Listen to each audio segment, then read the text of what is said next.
नमस्कार, बहुत बहुत स्वागत आप सभी का द डिबेट में।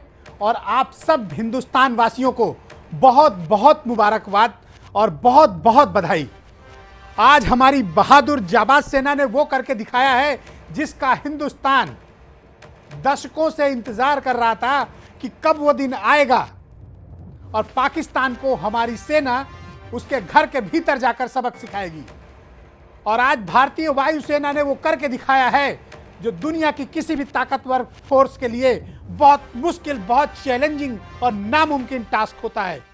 दुश्मन देश के भीतर, वो भी तब जब हाई अलर्ट मोड पर हो, तब इंडियन एयरफोर्स की स्ट्राइकर विंग ने पाकिस्तान में 70 से 80 किलोमीटर भीतर घुसकर आतंकवादियों के जिन कैंप को तबाह किया है वो भारत के लिए मिसाल है। दुनिया के किसी भी एयरफोर्स में आपको ऐसी मिसाल देखने को नहीं मिलेगी जो इंडियन एयरफोर्स ने करके दिखाया है। जिस वक्त दुश्मन देश हाई अलर्ट पर रहा हो, उस वक्त दुश्मन के भीतर, घर के भीतर जाकर हमला करना यह अपने आप में बहुत बड़ा चैलेंजिंग टास्क था, जो भारत के 130 करोड़ लोगों के सम्मान के प्रतीक के तौर पर भारतीय वायुसेना के जाबाज सिपाहियों ने करके दिखाया है। पाकिस्तान को उसके घर के भीतर घुसकर वायुसेना ने जो सबक सिखाया है, हिंदुस्तान हमेशा उसको याद करेगा और अपनी इंडियन मिलिट्री पर फख्र करेगा। आतंकवाद को पोषण करने वाले, आतंकवाद को संरक्षण देने वाले मुल्क पाकिस्तान के साथ जो व्यवहार हुआ है वो उसके काबिल है कि उसके साथ वैसा किया जाए। टिट फॉर टैट का रिप्लाई। और पहली बार ऐसा हुआ है कि इंडियन मिलिट्री ने पाकिस्तान का बॉर्डर पार करके अंदर जाकर सबक सिखाया है। ऐसे 8 ठिकानों पर एयर स्ट्राइक भारतीय वायुसेना ने की है जहां आतंकवादियों के अड्डों को मिटा दिया गया। जैसे मोहम्मद के सैकड़ों आतंकवादियों को एक झटके में मार गिराया गया। और इंडियन एयरफोर्स ने इस रीजन में, साउथ एशिया में अपनी ताकत का भी प्रदर्शन किया है कि भारतीय वायुसेना कितनी ताकतवर है और दुश्मन मुल्क को कैसे सबक सिखा सकती है। और आप जब तक तैयार होंगे तब तक आपकी छाती पर चढ़कर आप पर हमला करके आपको नेस्तो नाबूद कर सकती है। ऐसी है Indian air force. Mirage 2000 fighter plane जिसने आज करिश्मा किया, जिसने हिंदुस्तान के लोगों का सर फख्र से ऊंचा किया है, उसकी एक फॉर्मेशन ने पाकिस्तान के भीतर तहलका मचा दिया। सियालकोट सेक्टर खोला, कश्मीर सेक्टर पर स्ट्राइक ओपन की और मुजफ्फराबाद से होते हुए पाकिस्तान के भीतर जाकर स्ट्राइक कर दी। यह होती है रणनीति का तरीका कि दुश्मन जब तक समझता है 2 सेक्टर्स पे उसको घेरा और तीसरे सेक्टर पर अटैक कर दिया। भारतीय वायुसेना ने वो करके दिखाया है। दशकों से पाकिस्तान भारत के खिलाफ एक प्रॉक्सी वार कर रहा है, एक छद्म युद्ध लड़ रहा है और आतंकवाद के जरिए भारत को तबाह करने की, भारत को बांटने की जो कोशिशें हैं वो लगातार पाकिस्तान करता आया है। लेकिन हिंदुस्तान की हुकूमतें करारा जवाब देने से थोड़ा परहेज करती रही हैं। लेकिन बदला हुआ वक्त है, नई रीति और नई नीति का देश है, जैसा हमारे प्राइम मिनिस्टर कहते हैं, और यह जवाब देना भी जानता है। और जवाब ऐसा करारा मिला है कि पाकिस्तान दशकों तक याद रखेगा। न पाकिस्तान के राडार काम आए, न पाकिस्तान का F-16 जिसको लेकर पाकिस्तानी बहुत उबलते हैं वो काम आया। मिराज 2000 की टेल तक नहीं छू पाए, उसकी परछाई तक नहीं पा पाए। पूरा F-16 लेकर पाकिस्तान की एयरफोर्स उड़ती रही, उनको पता ही नहीं चला कि कब स्ट्राइक हुई और कब वापस भारतीय फाइटर्स अपने वायु क्षेत्र में पहुंच गए। F-16 मिराज 2000 के सामने टोटल फेल, पीछा तक नहीं कर पाया पाकिस्तान के फाइटर प्लेन। तो आप उम्मीद करिए कि मिग 2000 ही सिर्फ गया था। अगर सुखोई गया होता तो पाकिस्तान का क्या हालत होती आप कल्पना कर सकते हैं। पाकिस्तान का कोई भी राडार भी काम नहीं आया। और जो मिग 2000 भारत से गए थे उन सब में सिंथेटिक अपर्चर राडार्स लगे हैं, जो एक एक इंच जमीन पर भी क्या 3D इमेज है, क्या मूवमेंट है, कहां क्या चल रहा है, एग्जैक्ट पिन पॉइंट पर अटैक हुआ है। और ऐसा हमला दुनिया की किसी दूसरी एयरफोर्स के पास मौजूद हो, इसके थोड़ी मिसालें कम हैं। जो 5 सबसे बड़ी ताकतवर एयरफोर्स सेनाएं हैं दुनिया के दूसरे मुल्कों के पास, उसमें भारत ने की एयरफोर्स सबसे ताकतवर मानी जाती है और आज उन्होंने ऐसा करके भी दिखाया। तो ये मुकाबला बेसिकली मिग 2000 और पाकिस्तान के फाइटर प्लेन जिसको अमेरिका से इमदाद पर उनको मिला है F-16 के बीच था। और ये मुकाबला कोई मामूली नहीं था और मिग 2000 जो इंडिया का फाइटर प्लेन है उसने छक्के छुड़ा दिए। हालात ये थी कि पीछा करने तक में कामयाबी नहीं मिली पाकिस्तान के F-16 की, जबकि वो एयरबॉर्न थे। तो ये काम करके इंडियन मिलिट्री ने जो दिखाया है ये अपने आप में बहुत बड़ी मिसाल के तौर पर माना जा रहा है। तो इस पूरे मामले पर हम आपको दिखाना चाहते हैं एक ग्राफिक्स एनिमेशन के जरिए कि क्या हुआ आज, कहां स्ट्राइक हुई, कैसे स्ट्राइक हुई तो कहां पर हुई, बॉर्डर से कितना अंदर तक इंडियन एयरफोर्स गया। जरा आप ये देखिए, फिर उसके बाद मैं आपको प्रधानमंत्री का एक स्टेटमेंट भी सुनाऊंगा। जी, और अब आपको दिखाते हैं कि भारत ने पाकिस्तान पर किस तरह से 3 जगहों पर 3 अलग अलग समय पर हमला किया। जो पहली जगह थी वो थी मुजफ्फराबाद की, 3:48 से 3:55 तक का वो समय था। जी हां, इसके बाद जो दूसरी जगह थी जहां पर भारत ने हमला किया वो था चकोटी का, जहां पर 3:58 से 4:04 तक का ये समय था। जो तीसरी और आखिरी जगह थी वो थी बालाकोट की, 3:45 से 3:53 तक का ये समय था, जहां पर भारत ने पाकिस्तान पे हमला किया। और आज पाकिस्तान बिल्कुल उस जगह पर है जहां से उसे उठने के लिए ना जाने कितना समय लगेगा।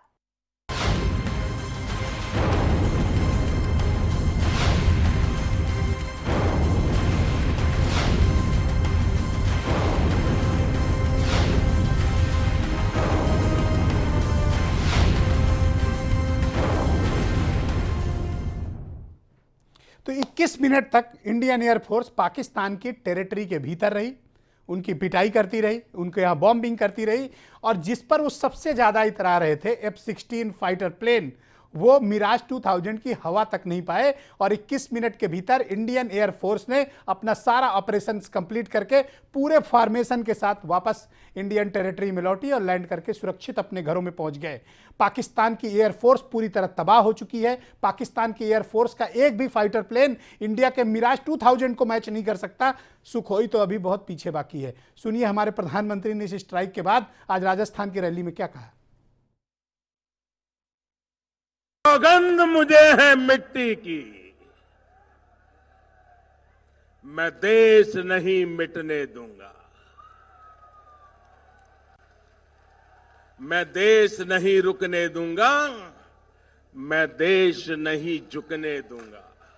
2014 में केंद्र में एक मजबूत सरकार बनाई थी जिसका दम आज दुनिया देख रही है।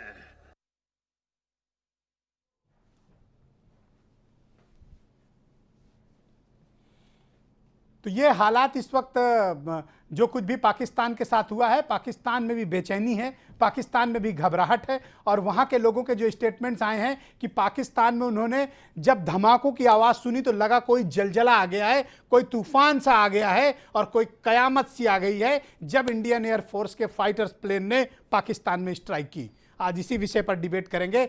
पाकिस्तान को करारा जवाब दिया है भारतीय वायुसेना ने।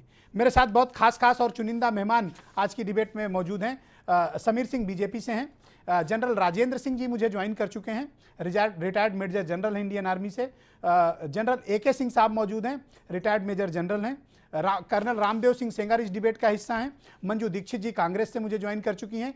असीम वकार साहब इस डिबेट में हैं, AMIM के नेशनल स्पोक्स पर्सन हैं। और retired major general NB Singh साहब भी इस डिबेट में मेरे साथ शामिल हो चुके हैं और थोड़ी देर में मेरे साथ बल्कि सम्मिलित हो चुके हैं इस डिबेट में R बहादुर साहब हैं, इंडियन एयरफोर्स के रिटायर्ड ग्रुप कैप्टन हैं और इस तरह के कई अभियानों का हिस्सा भी रहे हैं। और थोड़ी देर में कर्नल दयाशंकर दुबे भी मुझे इस डिबेट में ज्वाइन करेंगे। बहुत बहुत शुक्रिया, थैंक यू सो मच, बहुत धन्यवाद आप सभी का इस कार्यक्रम में मेरे साथ शिरकत करने के लिए। समीर सिंह जी, इस डिबेट को मैं आपसे शुरुआत करता हूं। तो आज का दिन तो भारत के लिए एक सुनहरे इतिहास में लिखे जाने का दिन है कि हमने उस मुल्क को सबक सिखाया है जो पिछले 40 सालों से भारत में आतंकवाद का लगातार पोषण करता आया है। और भारतीय वायुसेना के उन बहादुर जवानों ने ऐसा करके दिखाया है जिसकी मिसाल इस मुल्क में नहीं मिलेगी। निश्चित रूप से हम आपको भी बधाई देते हैं, आपके चैनल को भी बधाई देते हैं कि आज के दिन आपने इस सामरिक विषय पर बहस रखा। और मैं इतना ज़रूर कहूँगा कि आज का दिन हम सबके लिए गर्व का दिन है, हर भारतवासी के लिए गर्व का दिन है कि जिस प्रकार से भारत की सेना ने, भारत की वायुसेना ने पाकिस्तान के ऑक्युपाइड क्षेत्र में घुस के वार करके आतंकवादियों के अड्डे को नष्ट करते हुए और एक भी गलती न करते हुए भारत के अंदर सुरक्षित वापस आ गए। ये हम सब के लिए बड़ी बहादुरी का दिन है, बहुत गर्व का दिन है। और मैं तो इतना जरूर कहूँगा ब्रजेश जी कि सरकार की, आदरणीय मोदी जी की पहले दिन से ही योजना रही है कि जीरो टॉलरेंस आतंकवाद पर हम करेंगे। दूसरा, सरकार का निर्णय नेतृत्व के लिए हम आदरणीय प्रधानमंत्री जी को बधाई देते हैं कि पहले दिन से ही आतंकवाद के खिलाफ, प्रधानमंत्री बनने के पहले दिन से ही आतंकवाद के खिलाफ उन्होंने पहले से भी और प्रधानमंत्री बनने के बाद कड़ाई से पालन किया है। पिछले दिनों आपने देखा था जिस प्रकार के आदरणीय प्रधानमंत्री जी ने बयान दिए थे, वही स्पष्ट संकेत था कि हम किसी भी कीमत पर इस हमले का बदला लेंगे और हम किसी भी कीमत पर इस हमले को बर्दाश्त नहीं करेंगे। और मुझे तो और गर्व का विषय है कि आज 13 दिन भी नहीं पूरे हुए हैं कि भारत की सेना ने बड़ी बहादुरी से आतंकवाद के समूल नाश के लिए काम किया है। इसके लिए मैं आदरणीय प्रधानमंत्री जी को भारतीय वायुसेना ने जो करके दिखाया है और इंडियन पायलट्स ने जो करके दिखाया, जितनी शानदार रणनीति बनाई गई थी पाकिस्तान पर स्ट्राइक करने के लिए, मुझे लगता है ऐसी मिसालें मिलिट्री स्ट्रेटजी के तौर पर बहुत कम मिलती हैं। निश्चित निश्चित निश्चित ब्रजेश जी, आपने देखा है आज की घटना पूरी दुनिया के अंदर, कभी हम सुनते थे कि अमेरिका और रसिया की मिलिट्री स्ट्राइक ऐसी होती थी, दुनिया के अंदर लोग मिसाल देते थे, लेकिन आज दुनिया के अंदर भारत की मिलिट्री स्ट्राइक को मिसाल दिया जा रहा है कि भारत की वायुसेना ने जिस प्रकार से हमला करके और आतंकवाद को नष्ट किया है। जनरल राजेंद्र सिंह साहब, इस तरह की स्ट्राइक करने के लिए इंडियन एयरफोर्स को कितनी तैयारी करनी पड़ती है? इस तरह की जो स्ट्राइक हुई, इसको आप किस तरह से रेट करते हैं? और जो हमारी वायुसेना ने करके दिखाया, ये कितना डिफिकल्ट, कितना चैलेंजिंग टास्क था किसी भी देश की वायुसेना के लिए? Sir go ahead. ये जो इंडियन एयरफोर्स ने काम करा है, तो उन्होंने सारे पीछे खींच लिए जाके बालाकोट में। तो हमारी किस्मत अच्छी कि हमें 50 जगह मारने की जगह सारे इकट्ठे होकर मिल गए। और इसमें एयरफोर्स ने तो कमाल किया और सो किया। हाँ।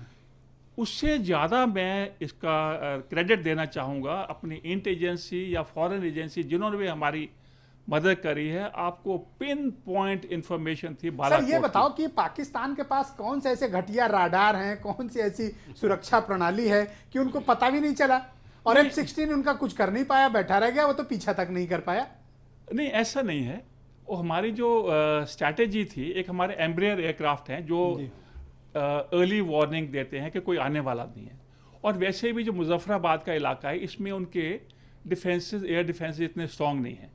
तो हमारे लोगों ने सारा स्टडी कर रखा था सैटेलाइट से, और जैसे जैसे उग्रवादी पीछे चलते गए, ये पहाड़ के ऊपर। इस तरह की तैयारी में कितना वक्त चाहिए और कितने रिसोर्सेज चाहिए होते हैं ऐसा इस तरह की स्ट्राइक करने जैसे के लिए? हमारी फोर्सेज के पास में हमने कॉन्टीजेंसी प्लानिंग करी होती है कि अगर ये होगा तो हमने टारगेट आइडेंटिफाई करे होते हैं। लेकिन डिसीजन तब लिया जाता है जब हालात क्लियर हो जाते हैं और दुश्मन कैसे कैसे बैठा है।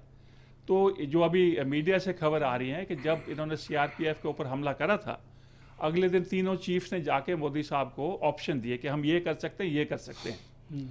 तो उन्होंने कहा कि आप करिए। उसके बाद में 10 दिन में कहते 10 दिन एयरफोर्स का टाइम लिया है जी, और तबाह करके आ गए। ये बड़ी भारी अचीवमेंट। एक्चुअली लोग ग्राउंड सर्जिकल स्ट्राइक एक्सपेक्ट कर रहे थे, ये एयर स्ट्राइक हो गई जी। ऑलराइट जनरल AK सिंह साहब, thank you so much. Last time भी डिबेट में हम लोग थे, तब हम लोग रणनीति पर चर्चा कर रहे थे कि क्या कुछ किया जा सकता है पाकिस्तान के खिलाफ कार्रवाई। आज लास्ट नाइट में जो कुछ भी हुआ, मैं उसका एक आपको स्ट्रेटजिकली भी बताना चाहता हूं कि देखिए 3 सेक्टर से एयरफोर्स ने पाकिस्तान को घेरा। एक सियालकोट लाहौर सेक्टर में उलझाया, दूसरा कश्मीर सेक्टर में उलझाया, और उनकी जो एयर कॉम्बैट टीम थी पाकिस्तान की, उनका इन दोनों सेक्टर पे उलझाया और मुजफ्फराबाद के थ्रू अटैक कर दिया। इस तरह की रणनीति जो वायुसेना ने बनाई, इस तरह की रणनीति बनाने में कितने रिसोर्सेज और कितनी प्लानिंग की जरूरत होती है, और आप इस सर्जिकल स्ट्राइक को, जो एयर स्ट्राइक हुई है, इसको कैसे रेट करते हैं? सबसे पहले तो मैं ये कहना चाहूँगा, पहले तो मुबारकबाद आपको इतनी बड़ी स्ट्राइक की। Go ahead sir. उस तरह से अगर आप देखें तो आज हमारे लिए होली, दिवाली, ईद सब कुछ है। अंदर जाने की और वापस आने की, वो हमारे इंडियन एयरफोर्स का ब्रेड एंड बटर है। इसमें समय नहीं लगता, उनको हुक्म मिलना चाहिए, ये टैक्टिक्स ऑटोमेटिकली इवॉल्व हो जाती है। आप कुछ देर पहले ये सवाल कर रहे थे कि क्या इतिहास में कहीं ऐसा एग्जाम्पल है या नहीं। मैं कहना चाहूँगा कि इज़राइल एक देश है जिसने ऐसे स्ट्राइक्स किए हैं। ये उन्हीं का डिजाइन किया हुआ है शायद क्योंकि ये स्टाइल उन्हीं की डिजाइन लेबनान में हमास के खिलाफ हाँ। या पैलेस्टाइन में जो भी खुराफात करते हैं उनके खिलाफ वो लगातार स्ट्राइक करते रहते हैं। मैं कहना चाहूँगा कि भविष्य में भी अगर हम इस आतंकवाद से छुटकारा पाना चाहते हैं तो ऐसी कार्रवाई करनी चाहिए। लगातार ये कार्रवाई करनी चाहिए। अच्छा, ये कितना चैलेंजिंग था, आपको क्या लगता है? आप तो कमांडर रह चुके हैं, कितना चैलेंजिंग टास्क था हमारे एयरफोर्स के लिए? बहुत। ये अब नॉर्मल चीज है कि दुश्मन देश जहां हाई अलर्ट हो वहां आप एयर स्ट्राइक कर रहे हो और दोनों न्यूक्लियर आर्म्ड स्टेट हो और ऐसे में स्ट्राइक करना, ये बड़े साहस, बड़े कलेजे की बात है।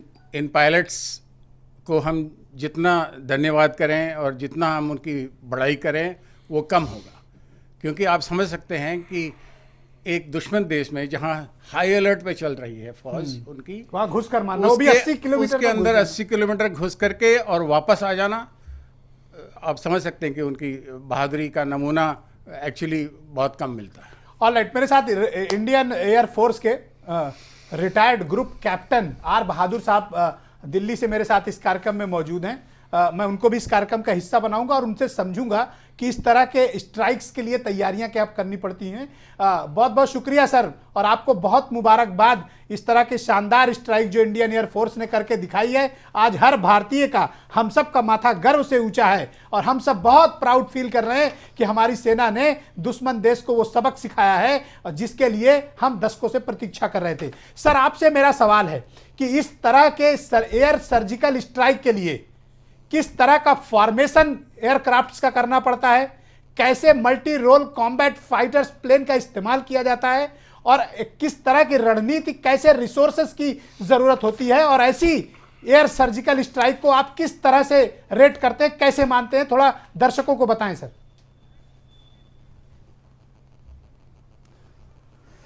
हाँ जी, पहले बात तो आपने जैसा बताया कि ये इस टाइप की surgical strike it is a unique आजकल के टाइम में in modern war. Are you getting me? Yes yes, getting sir, please go ahead. Modern war Hindustan की एयरफोर्स को पाकिस्तान में जबकि वो अलर्ट हो उस टाइम पे एंटर करवाने के लिए एक बहुत ही सुलझी हुई रणनीति की ज़रूरत है, जिसके लिए army, air force and navy and specially the particular intelligence to know the target, to know the air defense, to know the what type of threats going to be there, to know about the radar frequencies and to know the उनका alert system, उनका alert timing कितना है, ये सब ज़रूरत है। और सबसे ज़्यादा ज़रूरी है इतना high motivation for air force and specially the pilots. इस केस में अगर आप देखें तो एयरफोर्स ने जो यूज़ किया, depending upon their satellite various intelligence reports and उसके आधार पे इन्होंने प्लान किया, और बहुत ही अचूक प्लानिंग थी मैं कहूँगा ये, जिसमें कि जो मिराज एयरक्राफ्ट यूज़ हुआ, मिराज एयरक्राफ्ट जो है एक state of the art aircraft है जी। State of the art means almost to the best of the aircraft है, जिसमें कि उसका हाईली प्रिसिशन नेविगेशन और वेपन डिलीवरी सिस्टम है।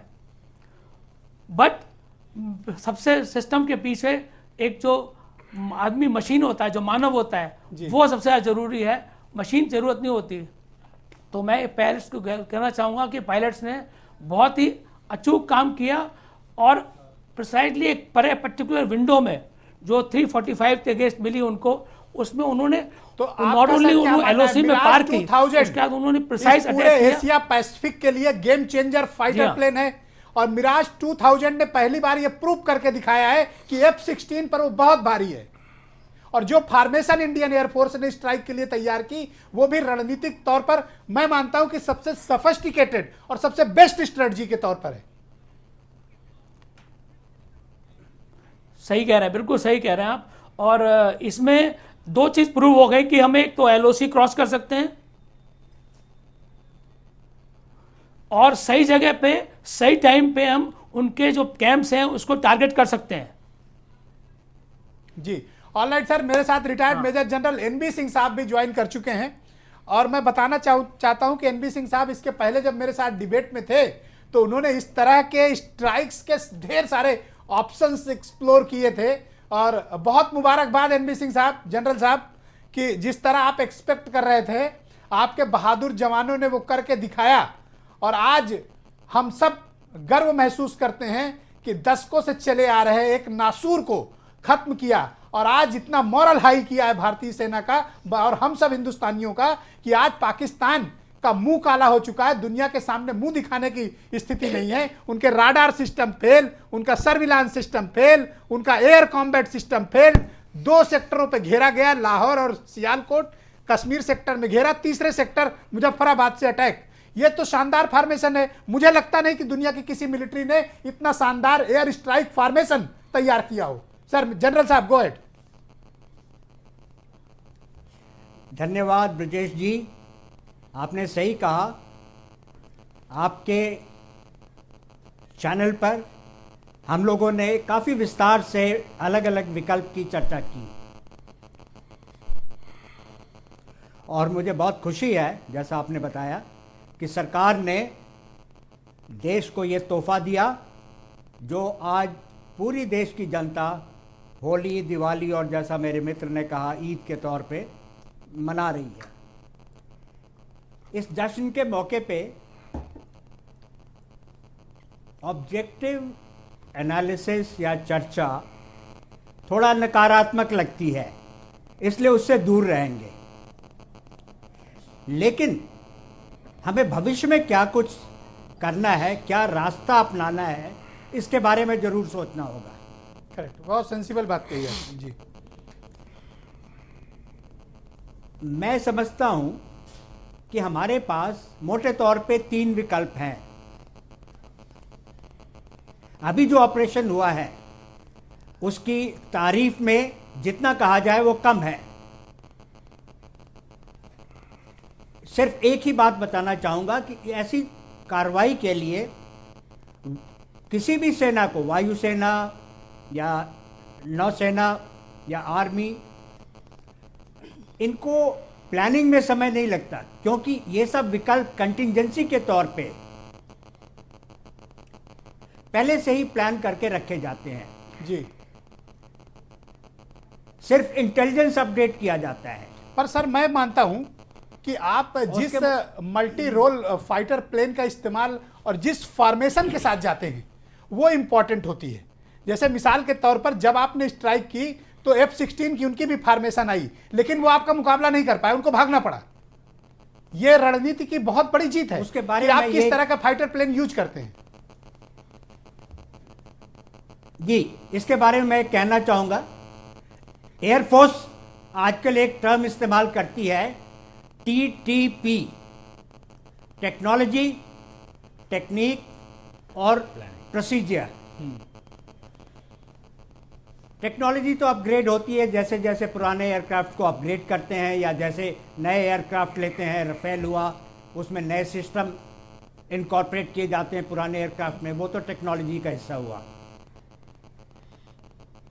उसमें सरकार का रोल है जी, क्योंकि पैसे की बात है। ऑलराइट सर, मैं और भी मेरे साथ कुछ महत्वपूर्ण गेस्ट जुड़े हुए हैं, मैं उनको भी जोड़ता हूं। सर, मैं नेक्स्ट राउंड आपके पास आता हूं और आपके और भी इश्यूज जो आपने उठाए उनको भी समझूंगा। Colonel Dubey, thank you so much, बहुत मुबारकबाद। ये बहुत जरूरी था कि पाकिस्तान को सबक सिखाया जाए। पिछली भी डिबेट में आप मेरे साथ हिस्सा थे और आपने सुना कि पाकिस्तानी क्या कह रहे थे, तब भी हम लोग कह रहे थे 10 से 12 घंटे में सबक सिखाएंगे और आज देखिए 12 दिन के भीतर इंडियन एयरफोर्स ने वो करके दिखा दिया, जिसकी मिसाल बहुत मुश्किल से मिलती है। ब्रजेश जी, सबसे पहले तो आपको मुबारकबाद, क्योंकि पूरे बाकी चैनलों हिंदुस्तानियों को मुबारकबाद। नहीं, मैं आता हूं सीधा उसकी वजह। हर एक हिंदुस्तानी को मुबारकबाद। आज मुझे अच्छा लगता कि आप वही पाकिस्तानी जो जर्नलिस्ट आते हैं, कमरान उनको आज बुला भाग गए, लिए आज वो बैठने को तैयार मैं नहीं, उनसे एक मुंह ही काला सवाल हो गया है। पूछता, एक ही सवाल पूछता और वो शायद मुझे आपसे पूछना पड़ेगा। यस, सबका मुंह काला, पाकिस्तानियों को भाग खड़े हुए कि हाउ इज द जोश, ये सवाल मुझे आपसे भी पूछना। ऑलराइट, ठीक है, जितनी मेहनत की गई है, मुझे लगता है हम एक एक चीजों पर बात कर लें। मीडिया में जब से खबर आई कि हमारे निरीह शांति से बैठे हुए सैनिकों के ऊपर 44 को इन्होंने हताहत करके शहीद बना दिया, तब से जिस तरह का जोर मीडिया ने पकड़ा और उसमें विशेष करके भारत समाचार ने पकड़ा, और आप तो बल्कि मुझे भी एक बार डांट दिए ये कहते हुए जब मैंने कहा कि हमारे एयर चीफ धनुआ जी ने कुछ कहा है उसमें संदेश है, आपने कहा कब तक संदेश दोगे, कार्रवाई करो। मुझे लगता है कार्रवाई हुई मैं है, हमेशा से ये कहता हूं, action speaks louder than words. So what action की जरूरत है। What we have done Brajesh ji, कि हम फिर कहेंगे इसको कि हम किसी के ऊपर हमला नहीं किए हैं, हम तो खुद ही शांति के पुजारी हैं। सच तो ये है कि आज की सुबह सुबह जो प्रातः काल जो चीज हुई है, वो हमारे शांति दूत गए थे, वायुवीर, वो जा करके उनको शांति का संदेश दे के आए कि देखो आतंक से तुम भी परेशान हो, क्योंकि उनके प्रधानमंत्री ने ये बात कही है और हम तो परेशान हैं ही, यदि सचमुच तुम आतंक से परेशान हो तो हम कुछ कर देते हैं तुम्हारे लिए। कठिन चैलेंज था इतना ऐसा अटैक करना, ये it's not normal, it's abnormal. 80 kilometre घुस जाना। कहते हैं कि 60-60 समाचरित, जिस तरह से उनके आदमी ने सुसाइडल घुस के गाड़ी घुसा दी, तो हमें जहाज घुसाने में दिक्कत कहां थी? हम तो इनको पहचानते ही। आप इनके डिफेंस एक्सपर्ट को देखिए, इन्होंने क्या कहा है कि ये पहचान ही नहीं पाए ये जहाज हमारा है कि हिंदुस्तान का है। उनका F-16 चुल्लू भर पानी में डूब 2000 को नहीं पकड़ पाया, उसकी छाया नहीं पा पाया। एनवी यहीं पर है। ये एक्चुअली क्या है, एयरक्राफ्ट रिकॉग्निशन कोर्स कराते हैं, चाइनीज रडार इस्तेमाल करते हैं। ये रडार तो छोड़िए साहब, जनरल अवेयरनेस हो तो एयर से, मुझे याद कर आपसे एक सबसे आधी बात को मानोगे कि एक बेसिक कोर्स है जो 2-3 साल की सर्विस में सिखा देते हैं, एयरक्राफ्ट रिकॉग्निशन। बताइए, ये चुल्लू भर पानी में डूब मरे। रही बात कुछ करने की, तो इनकी मजबूरी है। कर्नल सेंगर इनका वो वाला है कि किसी को एक थप्पड़ मारो तो बोला अब की मारो तो देखता हूं, दूसरी बार हो तो करता हूं। इनकी कुल कार्रवाई इतनी ही है। लेकिन हिंदुस्तान में एक आपके माध्यम से, आपके चैनल को पूरा ये विश्व देख रहा है, कंप्लीट करें, आपके माध्यम से मैं ये चाहता हूं कि ये आज खुशी मनाइए आप सबको, मतलब मैं कहता हूं मुबारकबाद, लेकिन सतर्क रहिए, क्योंकि करेक्ट, मैं इस पर बात करूंगा कि क्या नेक्स्ट स्टेप क्या हो, वो इस पर भी चर्चा करूंगा तुरंत। इसके बाद हम लोग आएंगे, उस पर चर्चा करना बहुत जरूरी है। ऑलराइट, निश्चित करेंगे। Alright, please alright. Colonel Sengar, उस दिन आप बहुत ही इमोशनल हो गए थे, बहुत भावुक हो गए थे। आज तो कलेजा ठंडा होगा। कलेजा ठंडा ही नहीं है ब्रजेश जी, कलेजा बिल्कुल तार तार हो रहा है। और इसके बाद सबसे बड़ी बात यह है कि जो हमने कर दिखाया है, हम लोगों की सारी इच्छाएं थी, सारे पैनलिस्ट चाहते थे, पूरा देश इवन चाहता था सड़क पर उतर करके कि इनको कुछ ना कुछ प्रसाद मिलना बहुत जरूरी था। और वो इंडियन एयरफोर्स ने, इंडियन आर्मी ने ग्राउंड लेवल पर करके जो करके दिखाया है, वो एक बहुत सराहनीय है, ट्रेमेंडस जॉब इंडियन एयरफोर्स का। और इसके साथ साथ सबसे बड़ी बात ब्रजेश जी ये है कि इंटेलिजेंस देखिए, प्लानिंग देखिए कि हमने एक एक पॉइंट का पता किया है कि वो कहाँ पर उनका कैंप चल रहा है, कौन सा कम्युनिकेशन सेंटर है, कौन वहाँ रह रहा है, क्या काम हो रहा है।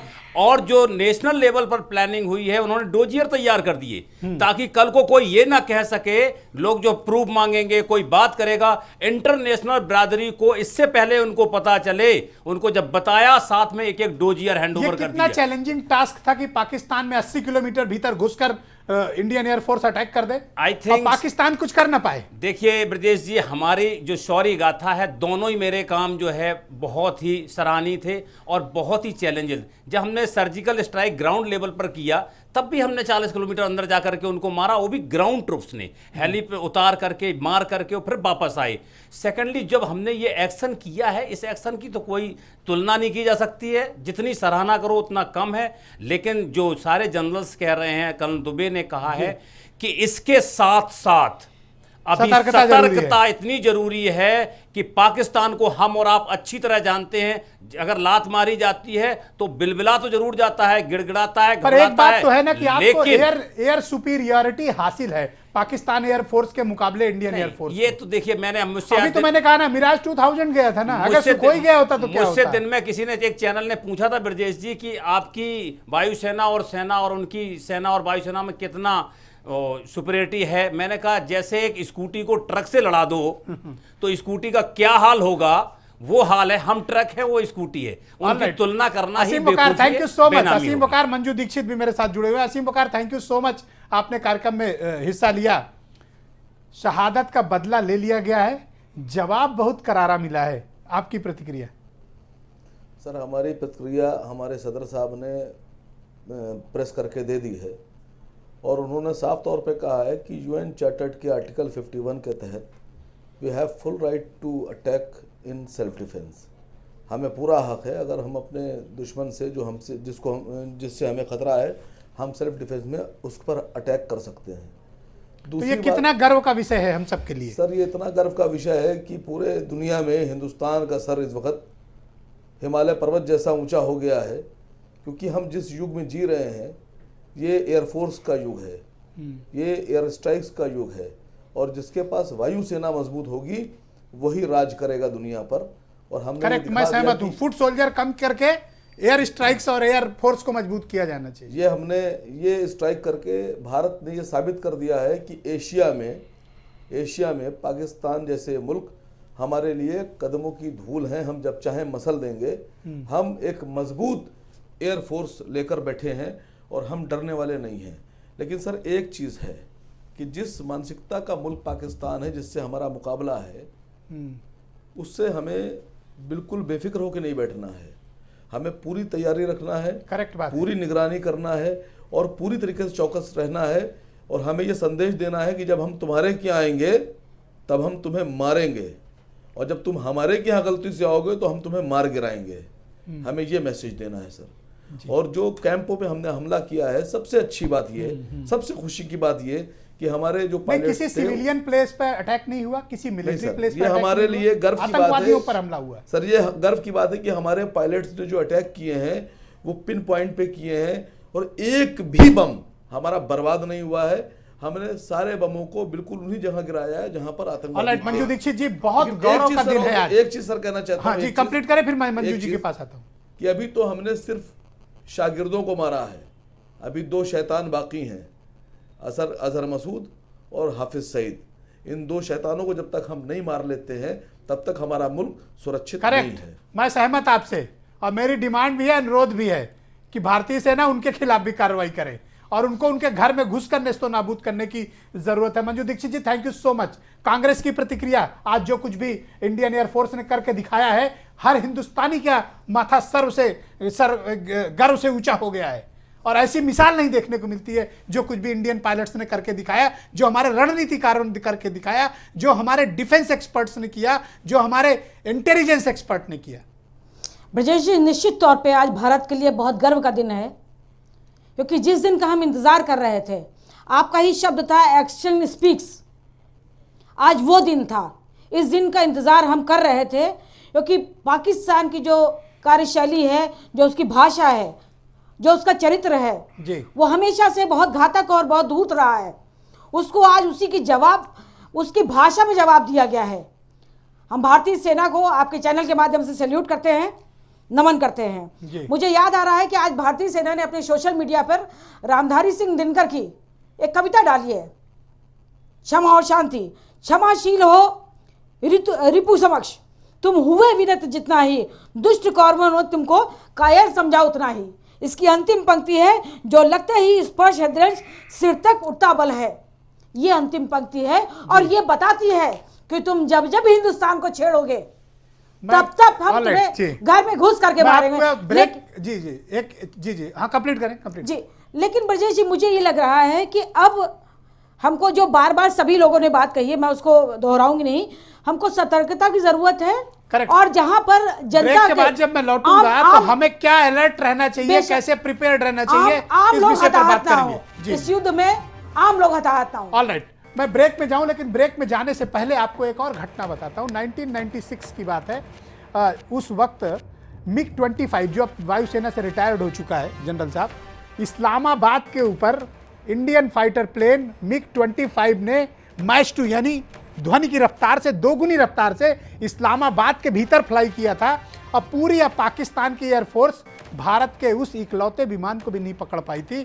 स्ट्राइक किया, वहां पहुंचे इस्लामाबाद पर मैच 2 स्पीड से ऐसी गर्जना हुई कि पूरा पाकिस्तान कांप गया था। 1996 में इस्लामाबाद के ऊपर फ्लाई किया था। आप लोगों को क्या, दुनिया को पता है मिग 25 जब इस्लामाबाद के ऊपर गया था तो क्या हुआ था।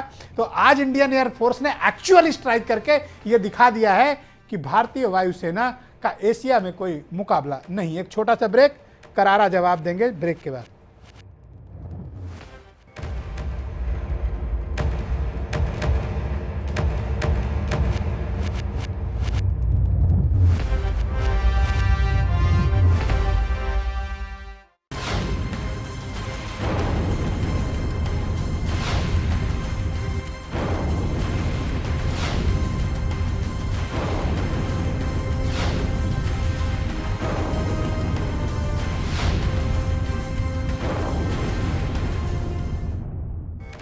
पाकिस्तान में 80 किलोमीटर भीतर घुसकर भारतीय वायुसेना ने वो चमत्कारिक कार्य करके दिखाया है कि आज पूरी दुनिया लोहा मान रही है कि इंडियन एयरफोर्स की स्ट्रेटजी और उसकी स्ट्राइक कैपेबिलिटी साउथ एशिया ही नहीं बल्कि एशिया में one of the finest, sophisticated and most powerful के तौर पर मानी जा रही है।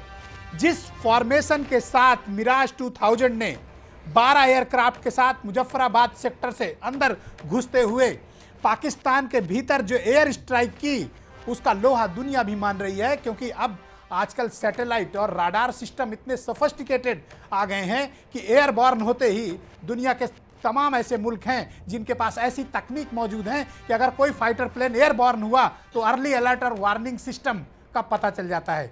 लेकिन भारत के पास ऐसी सैटेलाइट्स, ऐसी टेक्नोलॉजी, ऐसे राडार, ऐसे सर्विलांस सिस्टम है कि दुनिया का सारा सिस्टम धरा का धरा रह गया।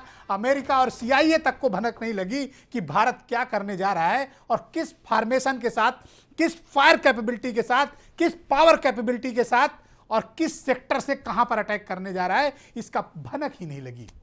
जब अमेरिका को नहीं पता चला तो उसके पिट्ठू और उसके पैसों पर पलने वाले आतंकवादी गुलाम मुल्क और चाइना के पिछलग्गुओं को कैसे पता चलता, तो पाकिस्तान को भी नहीं पता चला। रोते गाते किसी तरह पता चला, तब तक टाइम बहुत निकल चुका था और उनका F-16 जब तक एयरबॉर्न होता तब तक इंडिया के जो फाइटर प्लेन मिराज 2000 वो सब भारत में लैंड कर चुके थे। तो ये होती है स्ट्रेटजी, ये होती है फायर कैपेबिलिटी और ये होती है रणनीति मौके पर जाकर अपने टास्क को अंजाम देना, जो भारतीय वायुसेना ने करके दिखाया। कभी सुनते थे कि अमेरिका ही दूसरे मुल्कों में घुसकर अपने देश के मुल्क के खिलाफ के लोगों को या आतंकवादियों को मार सकता है। आज भारत ने भी वो करके दिखा दिया कि एशिया के भीतर वो इकलौती ऐसी मिलिट्री पावर है जो किसी भी मुल्क में घुसकर देश के दुश्मनों के खिलाफ स्ट्राइक कर सकती है। या समीर सिंह, गो अहेड। मैं आपसे समझना चाहता हूं ये किस तरह की रणनीतिक जीत है देश की। देखिए विजय जी, आदरणीय प्रधानमंत्री जी ने आज राजस्थान के अंदर एक सभा में कहा, जिस प्रकार का उद्बोधन था उनका, वो देश को समर्पित था और देश के जवानों को समर्पित था। माइक ऑन कर लीजिए। और उसके पहले उन्होंने कल दिल्ली के अंदर बहादुर जाबाज नौजवान सेना के जवानों के स्मृति में जिस उपवन का उद्घाटन किया और जिसका उन्होंने जनता के लिए दरवाजा खोला, कल भी उन्होंने इशारा किया था और जिस दिन पुलवामा कांड हुआ था उस दिन भी उन्होंने कहा था कि हमने इस देश की सेना से कहा है, उनको आग्रह किया है कि आपको जिस भी चीज़ की ज़रूरत है, जहां जैसे जवाब देना है, हम आपके साथ हैं, हम तैयार हैं। यह प्रधानमंत्री जी की इच्छा शक्ति ये बताती है कि दुनिया के अंदर भारतीय आर्मी, भारतीय सेना जी एक अच्छा मुकाम पर खड़ी है और इस स्थान पर खड़ी है कि आज दुनिया के अंदर आप इजराइल जैसे देश को ले लीजिए, आज अमेरिका को ले लीजिए, दुनिया के बहुत सारे देशों ने आज हमारे साथ खड़ा होकर आतंकवाद के साथ लड़ने की बात कही है, सहयोग करने की बात कही है। चाइना तक भी, जो कल तक पाकिस्तान को सहयोग कर रहा था, चाइना भी आज हमारे साथ सिंपैथी है, वो कहता है कि नहीं, आतंकवाद नहीं होना चाहिए। और जिस प्रकार से भारत के जवान, पर ये चाइना है जो मसूद अजहर को सपोर्ट करता है। ब्रजेश जी, चाइना सपोर्ट करता है, टेररिस्ट नहीं डिक्लेयर होने देता। सवाल इस बात का है कि दुनिया की भी जो इंटरनेशनल पॉलिटिक्स है वो एक अलग प्रकार की है, उसको हमारे देश के नेता देख रहे हैं, आदरणीय प्रधानमंत्री जी देख रहे हैं। लेकिन मैं इतना जरूर कहूँगा कि जिस प्रकार के भारत की आर्मी ने, जिस प्रकार से भारत की सेना ने आतंकवादी अड्डों को नुकसान पहुंचाया है और ये कहा है कि हम किसी भी कीमत पर आतंकवाद बर्दाश्त नहीं करेंगे, मैं आदरणीय प्रधानमंत्री जी को बधाई देता हूं, देश के आम आदमी को बधाई देता हूं कि आज उन्होंने अपने जनरल राजेंद्र सिंह जी, अब हम लोग कि देश का हर आदमी आज डिबेट के उस पॉइंट पर आते हैं कि आपने एक बहुत सक्सेसफुल, मोस्ट कैपेबल, सबसे स्ट्रैटेजी के लिए जो आज फायर कैपेसिटी का अपने मुजाहिरा प्रदर्शन किया भारतीय वायुसेना ने और पाकिस्तान को भीतर घुसकर मारा। अब हम उनसे रिएक्शन किस तरह से एक्सपेक्ट करें, क्योंकि वहाँ की मिलिट्री बिलबिलाई हुई है, वहाँ के कायर लोग बिलबिलाए हुए हैं, वहाँ का पॉलिटिकल इस्टेब्लिशमेंट बिलबिलाया हुआ है। अब हम उनसे किस तरह के रिएक्शन एक्सपेक्ट करें और हमें किस तरह से चौकन्ना और सतर्क रहने की ज़रूरत है? इसमें कोई शक नहीं है कि पाकिस्तान रिएक्ट करेगा, लेकिन वो किस तरह से रिएक्ट करेगा। लाइन ऑफ कंट्रोल में cease fire violation, ID, sniper firing जो करता आया वो करता रहेगा। उसमें इतनी हिम्मत नहीं है कि एयर वायलेशन करे बाई चांस करता है तो मारेगा किसको? हमारे पास कोई टेररिस्ट नहीं है, और आएगा तो मारा जाएगा। तो खतरा कहाँ है? सर मिसाइल अटैक भी तो हो सकते हैं। क्या हमारा मिसाइल डिफेंस सिस्टम को और हाई अलर्ट मोड पर रखने की जरूरत है? क्योंकि वही एक सेक्टर है जहां पर वो कुछ मिस एडवेंचर कर सकते हैं। आप चिंता नहीं करें, हमारी पूरी सिक्योरिटी फोर्सेस, स्ट्रैटेजिक फोर्सेस सब अलर्ट पे हैं, तो वहाँ पाकिस्तान कोई गलती नहीं करेगा। लेकिन कहाँ वो कर सकता है जी, जिसको हम लोन वॉल्फ अटैक बोलते हैं या जिसके स्लीपर सेल हैं, वो कहीं ना कहीं आके गदर मचाएंगे।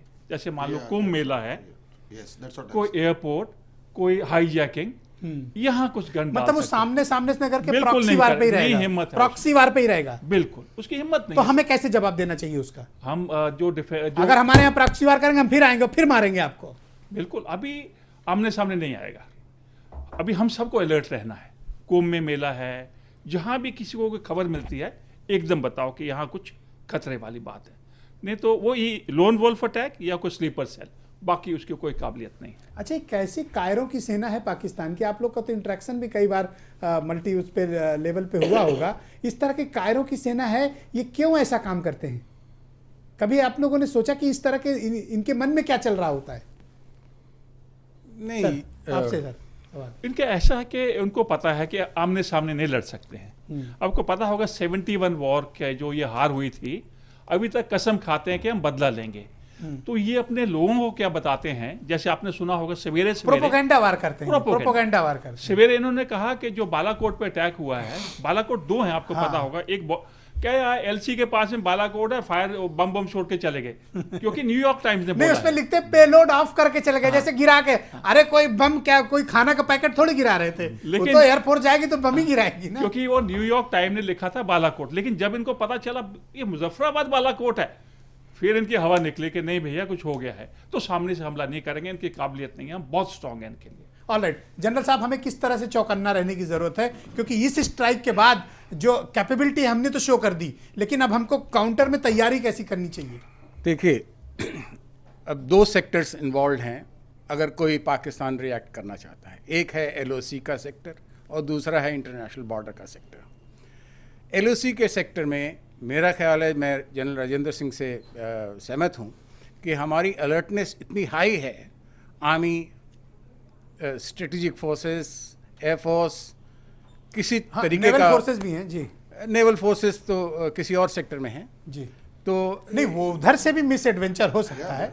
हालांकि नेवल कैपेबिलिटी पाकिस्तान की 0 है जी, उनकी कोई औकात नहीं है जी। तो नेवी को अगर हम अभी छोड़ भी दें, क्योंकि नेवी तो उनसे 10 गुना ताकतवर क्योंकि हम है। क्यों नहीं, हम टेकन फॉर ग्रांटेड लें क्यों? हाँ, हमें नहीं लेना सही बात है, लेकिन वहाँ पे टोटल अलर्टनेस है, जैसा कि आपको पता है। तो एलओसी के ऊपर कोई भी मिस एडवेंचर नहीं कर पाएगा। जहाँ तक इंटरनेशनल बॉर्डर का है, हिम्मत नहीं करेगा पाकिस्तान कि इंटरनेशनल बॉर्डर को कहीं भी छेड़छाड़ करे, क्योंकि जिस दिन इंटरनेशनल बॉर्डर के साथ छेड़छाड़ करेगा तकरीबन वैसा हो सकता है पाकिस्तान। पर आप ये तो एक्सपेक्ट करते हैं कि कुछ तो रिस्पॉन्ड करेंगे वो, आपको लगता है? आपका अनुभव क्या कहता है?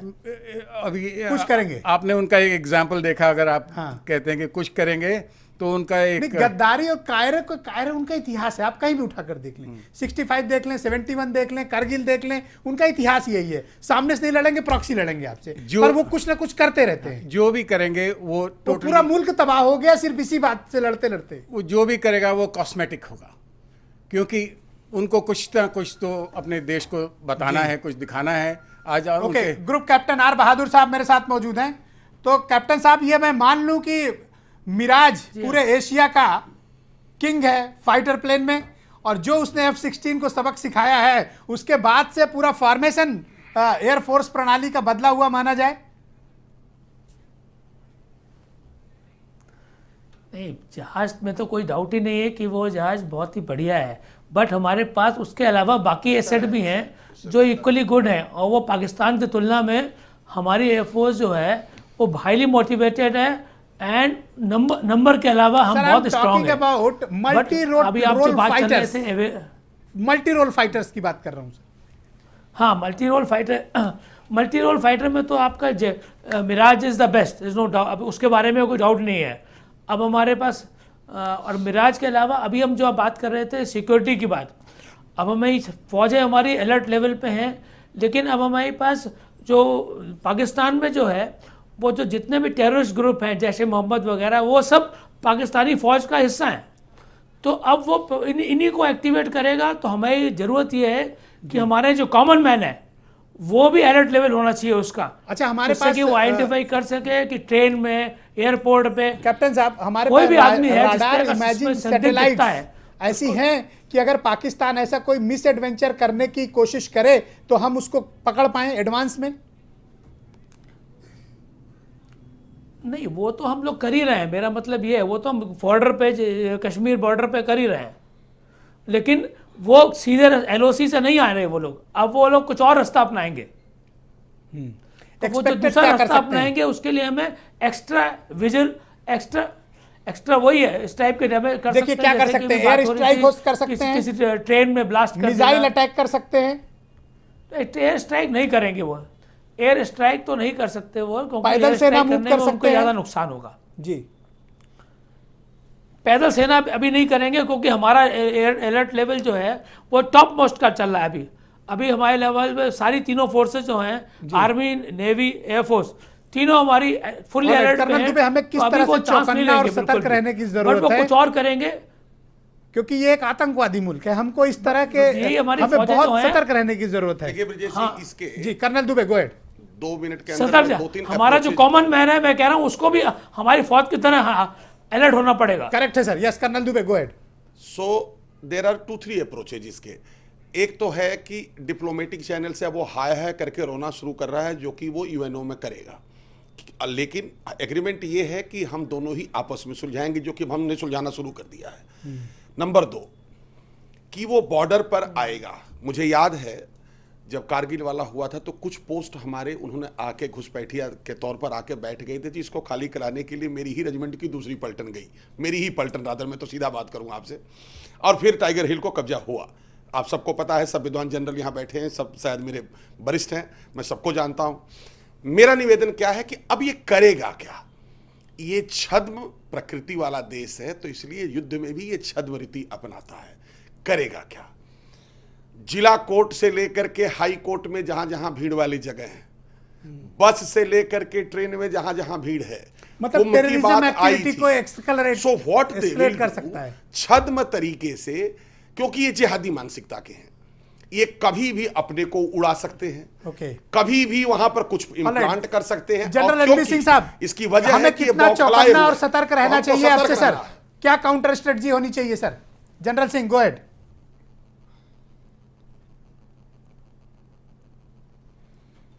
जी हाँ, मेरी समझ में पाकिस्तान डिनायबल ऑप्शंस को चुनेगा। डिनायबल ऑप्शंस में वो एक्टिविटीज़ आती हैं जिनको वो नकार सकता है कि जी हमने तो कुछ नहीं किया जी। ये एक पत्थर दूसरे, एक ने पत्थर मारा, दूसरे ने पत्थर से जवाब दिया, ये इस तरह की नीति बच्चों की लड़ाई में होती है। ये समझे हम लोग कि ये दो देश के बीच में बहुत लंबा संघर्ष है और इसमें वो समझ रहा है, जैसे कई वक्ताओं ने आपको ये विचार दिए जी, कि आईबी के ऊपर या किसी बड़े ऑपरेशन में वो हमसे कमज़ोर है, तो इसलिए वो ऑप्शन अभी वो इस्तेमाल नहीं करेगा। वो राजनयिक और छद्म युद्ध को और ऊंचे स्तर पे ले जाएगा।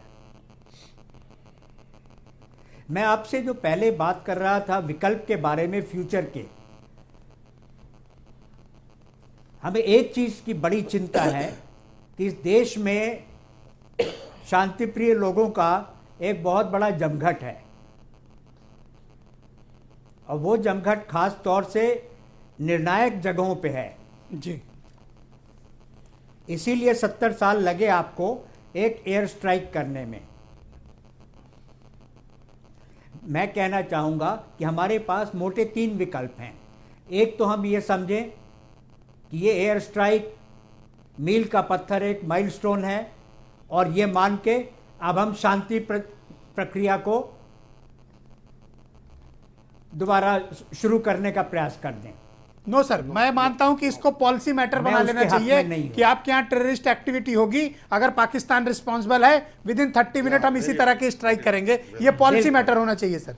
बिल्कुल सही, जी हाँ। तो दूसरा विकल्प आता है कि आप उसके रिस्पांस को देखें और फिर उससे ऊंचे स्तर पे उसको स्ट्राइक करें। ऑलराइट कर्नल शेखर, हमें कितना चौकन्ना और सतर्क रहने की जरूरत है? जी देखिए ब्रजेश जी, मैंने उस दिन भी आपसे तो कहा इससे था क्या होगा कि जिस तरह से टारगेट को एंगेज करने की पॉलिसी हमने बनाई है, मैंने कहा था टारगेट A, B, C, तो आज मेरी बात वो प्रूव हो गई है कि A, B, C तीनों हमने टारगेट खत्म कर दिए। जो 30 मिनट की आप बात कर रहे हैं, उससे मैंने आपसे उस दिन भी गुजारिश की थी, सारे पैनलिस्ट से कहा था कि जो डिफेंस पॉलिसी में ये लिख जाना चाहिए कि अगर कोई भी आतंकवादी घटना हमारे देश में कहीं पर भी होती है या किसी तरह की होती तो विद इन 30 मिनट हमारा क्या रिएक्शन होगा। दूसरी चीज मैं कहना चाहूंगा, दूसरा रिस्पॉन्सिबल लोग किसी भी दुनिया के मुल्क में बैठे हो, हम उन्हें वहीं मार गिराएंगे। ये पॉलिसी भी अडॉप्ट करनी चाहिए। बिल्कुल बिल्कुल ब्रजेश जी, तभी आतंकवाद खत्म होगा। लेकिन ऐसा नहीं कि एलओसी किधर आके किया और वहां जाकर आप बैठ गए। लेकिन ब्रजेश जी, सॉफ्ट पॉलिसी, इसको आप पॉलिसी में कन्वर्ट करिए। सॉफ्ट टारगेट हमारा एक जो मेरे ख्याल में आ रहा है कि हमारा दूतावास अफगानिस्तान में है, अफगानिस्तान से अमेरिका की फौज विड्रॉ हो रही है, हमारा वहां पर रोड कंस्ट्रक्शन बाकी चीजों में लोग इन्वॉल्व हैं। ध्यान रखना होगा भारत सरकार को हमारे उन लोगों की सुरक्षा कैसे हो। तो ये सारी चीजें जो है पाकिस्तान एक्सप्लोर इस बात से सहमत हैं आपकी, इसको पॉलिसी मैटर बना देना चाहिए। मेरा तो दुनिया के किसी भी मुल्क में कोई दुश्मन भारत का बैठा उसे वहीं मार गिराया। मैं शुरू से कह रहा हूं इस चीज को। देखिए, मैं बहुत अदब से सारे जो हमारे रिस्पेक्टेड जनरल्स बैठे हैं इनसे कह दूं कि बार बार अपनी फौज, हिंदुस्तानी फौज का मुकाबला इजराइल से ना करें। इजराइल में और हमारी फौज में बहुत फ़र्क है। उससे मुकाबला करके हमारी फ़ौज की बेहुरमती और बेइज्जती ना करें। इजराइल एक टेररिस्ट मुल्क है, वो निहत्ते औरतों पर, बच्चों पर गोलियां चलाता है। प्लीज जो अपना एजेंडा मत चलाइए। आप कैसा एजेंडा चला रहे हो? आज ऐसे मुबारक दिन पे आप कैसी बातें कर रहे हो? आज तो मत करो, ऐसी बातें मत करो आप। सुनिए क्यों ऐसी भाषा बोलते हो? आप चुपचाप बैठे। समीर जी, मैं आपके बीच में नहीं बोलता। आप नॉनसेंस बातें करते हैं। आप नॉनसेंस आदमी, मैं आपसे बात नहीं करता। अधिकार नहीं है। आप मुझे बोलने दीजिए, अंदर बैठ के मुझे बोलने दीजिए। आप देश को मुझे बोलने दीजिए। आप जैसे आपको पता कितना है भारत का फ्रेंडली मुल्क है भाई। इजराइल को आप किसी भी देश को बैठ के आप बोलने दीजिए। आपको कोई अधिकार नहीं है। आपको कोई अधिकार नहीं है ये बात कहने का। आपको कोई अधिकार नहीं है बात कहने का। ब्रजेश जी, बोलूं सर? ब्रजेश जी, वकार साहब बोलिए। वकार साहब देखिए, अभी से 0 आवर्स से लेकर और 72 आवर्स तक हमें बिल्कुल पूरी तरह से अलर्ट पे रहना है। हमें पाकिस्तान पे पूरी नज़र रखना है। दूसरी बात, इस तरह से हमको एक पॉलिसी बनाना होगी कि जैसे ही हम पर एक टेररिस्ट अटैक होगा, हम बदले में अपने मिराज भेज देंगे, हम एयर रेड्स करेंगे। जब तक हम ऐसी पॉलिसी नहीं बनाएंगे तब तक दुश्मन। मंजू जी, वक्त आ गया कि एक पॉलिसी बने, क्लियर कट। बेशक बने। और मैं यहाँ से ये कहना चाहूँगी ब्रजेश जी, आप वरिष्ठ पत्रकार हैं, संवेदनशील मुद्दे उठाते रहे हैं। मैं आदर के साथ कहना चाहूँगी, आपका बड़ा चैनल है, कि शहादतों के बाद डिसीजन जरा समय से लिए जाएं। पुलवामा में जो लोग मारे गए, अभी तक उनको शहीद का दर्जा नहीं मिला। जो ये कार्रवाई हुई है, वो काबिल तारीफ है, वो काबिल तारीफ है। नहीं, तरह की राजनीति क्या ना ब्रजेश जी, मैं कोई राजनीति सबको एक आवाज रखनी चाहिए। ब्रजेश जी, मैंने शुरू में कहा, मैं अभी भी कह रही हूँ, आज सेना को सलाम करने का दिन है। सेना हमारा गौरव है। हमारे बगल में बैठे हैं सेंगर साहब। मैंने कहा आप लोगों की वजह से हिंदुस्तान है। हम आज यहाँ बैठे हुए डिबेट कर रहे हैं। जनरल राजेंद्र सिंह जी, क्या हमें इसे पॉलिसी में कन्वर्ट कर देना चाहिए? जो कुछ भी वक्त पर फैसला लेना होगा। मैम, जनरल राजेंद्र सिंह जी की बात सुन लें। बिल्कुल सही बात है। जो भी हमारे देश के ऊपर में हमला करता है, उग्रवादी हो, जहाँ मर्जी बैठा हो, उसको हमें मार देना चाहिए। जहाँ मर्जी बैठा हो, एक पॉलिसी बना देनी चाहिए। दूसरा, रिएक्ट करना चाहिए। टाइम नहीं ले डाउन कर सकते, आधा घंटा एक, क्योंकि इसके लिए प्रिपरेशन चाहिए, नहीं तो नुकसान हो प्रिपरेशन एडवांस में रहे तो वो मिलिट्री और प्लानर्स के ऊपर छोड़ दीजिए, लेकिन रिस्पांस होना चाहिए जैसे अभी हुआ। सर, क्या पॉलिसी मैटर इसमें बना देना चाहिए कि अगर ऐसी चीजें होंगी तो हम ये करेंगे? डेफिनेटली होना चाहिए, इसमें कोई दो राय नहीं है। ज़रूरी है कि हमारे इतना एक्सपीरियंस है हमारा इस तरह के वॉरफेयर में, अगर हम उस पॉलिसी को अडॉप्ट कर लेंगे, लिख के अडॉप्ट करें, पाकिस्तान जैसे मुल्कों को एक समझ में भी तो आ जाएगा कि ये पॉलिसी बन गई है। अब अगर ऐसा मिस एडवेंचर करेंगे तो हमें ये परिणाम भुगतने पड़ेंगे। जनरल एनबी सिंह साहब, आता हूं, एनबी सिंह साहब, पॉलिसी बना दें, पॉलिसी बननी चाहिए कि नहीं बननी चाहिए? जी हाँ, पॉलिसी ये दूसरा स्टेप था जो कि अभी चर्चा सब लोग मान रहे हैं जी। इससे आगे मैं तीसरा विकल्प भी देना चाहूंगा, अगर 1 मिनट आप सुने। सर बोलें sir, please go ahead sir. ये हम पॉलिसी बना लें कि जब भी पाकिस्तान कोई एक्शन करेगा हम उससे बढ़कर रिस्पांस करेंगे, तो बॉल उसके कोर्ट में होगा। अब उसे फैसला करना होगा कि वो छद्म वॉर को रोके, लेकिन इसके बाद जी ये लड़ाई नहीं खत्म होगी। मुझे लड़ाई तो जारी रहेगी सर, आप पड़ोसी नहीं बदल सकते, दोस्त तो बदल सकते हैं, लेकिन फिर पर बदमाश दुष्ट आतंकवादी पड़ोसी नहीं बदल सकते, इनको तो सबक सिखाना पड़ेगा। जी हाँ, तो उस आतंकवादी पड़ोसी की स्थिति को बदलना होगा। मानसिक तौर पे हमें एक पॉलिसी अडॉप्ट सर, मैं आपकी भावना समझता हूं कि पाकिस्तान कई टुकड़ों में बांट दिया जाए, आपकी भावना समझता हूं। पाकिस्तान मौजूदा हालत जो है, बलूचिस्तान, सिंध प्रांत, ये अव्यावहारिक ऑलराइट, यस राज्य colonel Dubey 10 second sir, 10 second का कोई हक ऑलराइट सर, आई अप्रिशिएट, और आपकी भावना का पूरा सम्मान। जनरल एनबी सिंह साहब, yes go ahead. NB sir and all generals, I have got only one submission. यदि हमने ये डिसाइड कर लिया है कि पॉलिसी होनी चाहिए, तो मेरा मानना यह है कि सेना के अंदर तीनों सेनाओं में अपनी एसओपी और पॉलिसी होती है। जरूरत है तो एक सशक्त नेतृत्व की जो तत्काल पॉलिसी बनाए देश के लिए। बहुत बहुत धन्यवाद आप सभी का, आदरणीय मोदी जी, बहुत बहुत धन्यवाद आप सभी का। और भारतीय सेना के उन बहादुर पायलट्स और रणनीतिकारों को 130 करोड़ हिंदुस्तानियों की तरफ से सलाम, जिन्होंने ऐसा बहादुरी का काम किया है जिसकी दुनिया में कोई मिसाल नहीं मिलती है। पाकिस्तान को 80 किलोमीटर उसकी सीमा के भीतर घुसकर भारतीय फाइटर्स ने जो करिश्मा अंजाम दिया है, ऐसी एयर स्ट्राइक्स दुनिया में आपको उदाहरण के तौर पर भी नहीं मिलती है। ये बहुत बहादुरी, बहुत जोखिम, बहुत साहस, बहुत करेज का काम है जो भारतीय वायुसेना ने करके दिखाया है और करारा जवाब दिया है।